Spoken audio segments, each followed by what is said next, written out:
Alors je vais déjà vous présenter ce que contient le module 1. Donc on a l'agencement du laboratoire.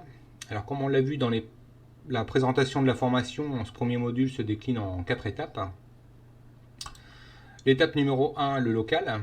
Le but est de vous aider à trouver le meilleur emplacement pour installer votre laboratoire, de voir les différentes possibilités et de prendre en compte quelques points importants pour confirmer votre choix.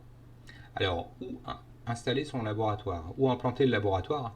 Alors je vous rassure, rien n'est figé et tout peut être adapté car chaque projet d'installation et chaque budget est différent. Vous trouverez certainement dans tous les choix proposés la meilleure solution pour le vôtre. Et vous avez déjà d'ailleurs peut-être une idée qui doit juste être confirmée. Donc l'étape numéro 2.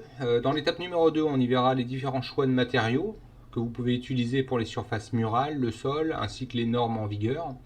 Ensuite l'électricité et tout ce qui va avec, les prises, l'éclairage, etc., la ventilation. Voilà.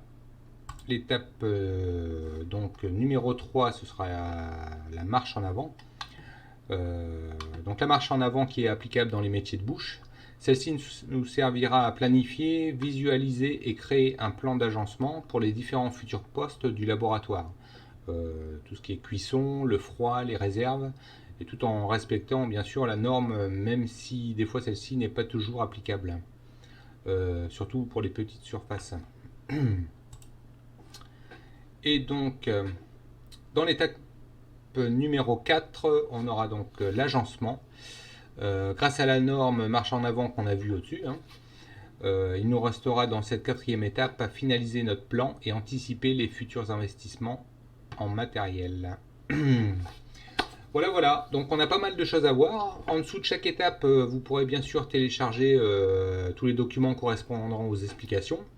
Et on se retrouve donc maintenant pour cette première étape, le choix du local.